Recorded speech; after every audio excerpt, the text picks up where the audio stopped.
All right, hello everybody. This is Charles Barnett.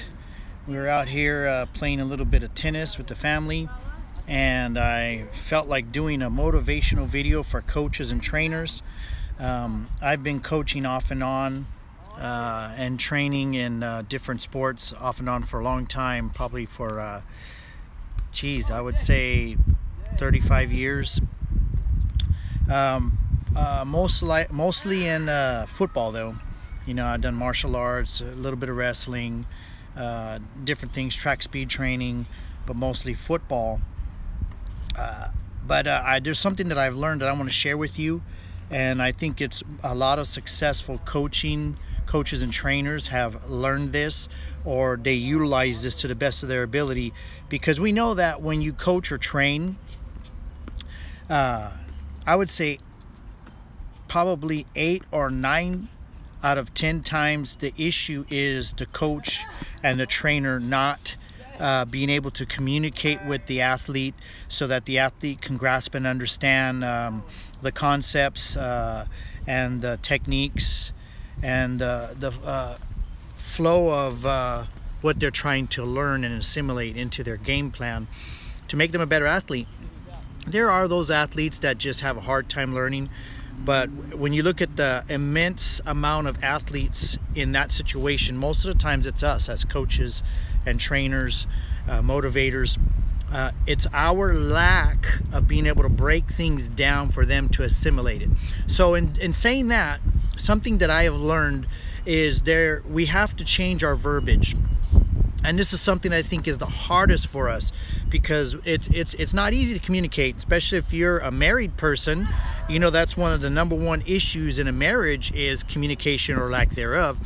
And it's the same thing in any type of relationship. So the coaches and trainers that experience the most success are the ones that learn how to communicate to their athletes.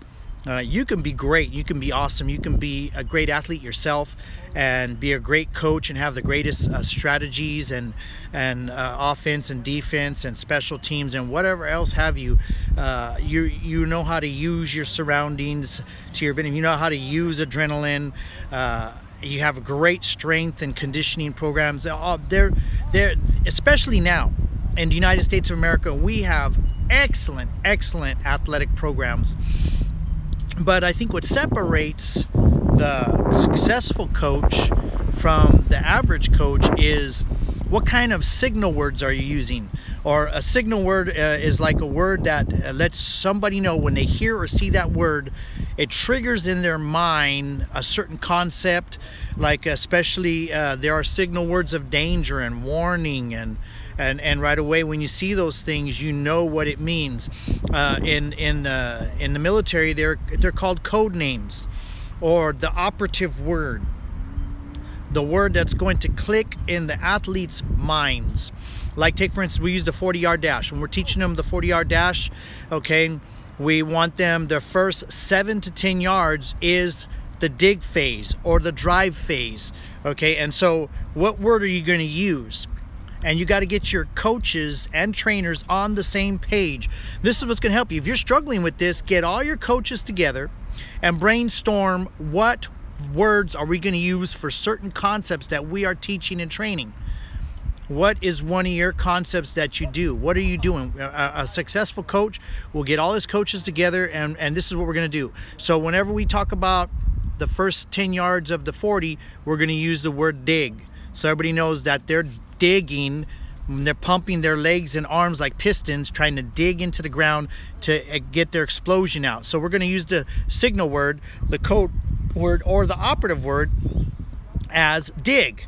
I remember when I was in high school a long time ago, back in the 80s, if someone intercepted a pass, everybody would start screaming the signal word, bingo. I know some of you probably use the same thing, bingo, bingo, bingo. Everybody on defense, as soon as they heard that word bingo, they knew what that meant. One of our boys got the ball, we're going to turn around and block. Okay, and it's simple. It's called a signal word. It's all about training.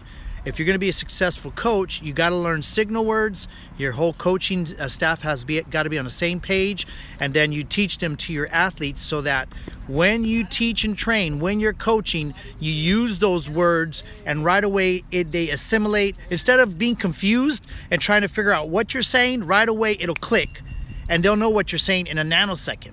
And it saves you of trying to make adjustments on game day. When you make adjustments, use signal words, and they will be able to click and make the adjustment.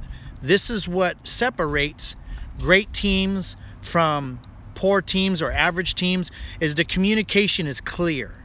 They know what they're doing, they know what to expect, and they know what you're teaching.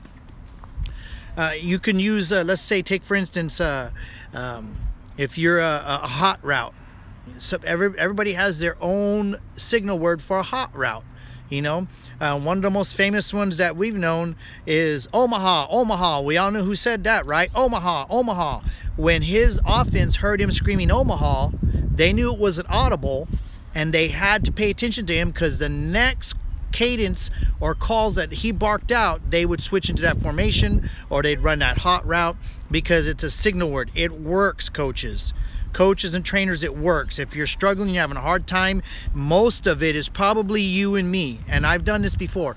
You got to get down and evaluate what you're saying, what you're communicating, and what you're going to name things that you're trying to get across. Like pistol.